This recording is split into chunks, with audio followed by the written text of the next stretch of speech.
Hi guys, ఈరోజు బయట వర్షం పడుతుంది. నాకేమో ఫుల్గా కోల్డ్ చేసింది. సో ఈరోజు ఎలా ఉన్నా సరే హై ప్రోటీన్ సూప్ చేసుకోవాలని చెప్పి మంచిగా డిసైడ్ అయ్యాను అనమాట. సో దీనికి కావాల్సిన ఇంగ్రీడియంట్స్ ఏంటి అంటే ఒక paneer, carrot, green chilli, onions, mushroom, అలాగే జింజర్ గార్లిక్ అవన్నీ చిన్న చిన్న స్లైసెస్ కింద కోసుకొని పక్కన పెట్టుకోవాలి. దాని తర్వాత ఒక ప్యాన్లో కొంచెం బటర్ వేసి ఈ పన్నీర్ స్లైసెస్ ఉంటాయి కదా అవన్నీ మంచిగా ఏం చేయాలి అంటే ఫ్రై చేసుకుంటూ ఉండాలన్నమాట. అలా చేసుకున్న తర్వాత అది కొంచెం రోస్ట్ అవుతూ ఉంటుంది, కానీ మనం ఎక్కువ రోస్ట్ చేయకూడదు. ఏదో జస్ట్ వేగిందంటే వేగింది అనడానికి ఒక 2 మినిట్స్ అలా వేపుకుంటే సరిపోతుంది. దాని తర్వాత అవి పక్కన పెట్టేసుకొని మళ్ళీ కొంచెం బటర్ వేసుకొని దాంట్లో కొంచెం గార్లిక్ వేసుకోవాలి.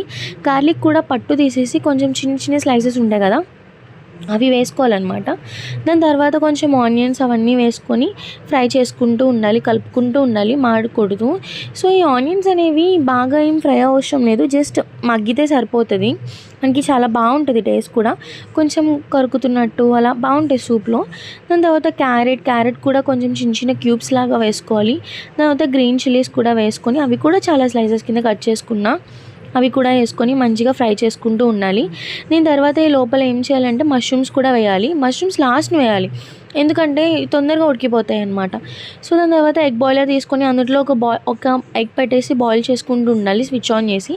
దాని తర్వాత ఇంకో స్టవ్ మీద మనం ఈ లోపల మ్యాగీ ఉంటుంది కదా అది వాటర్లో వేసి బాయిల్ చేసుకుంటూ ఉండాలి.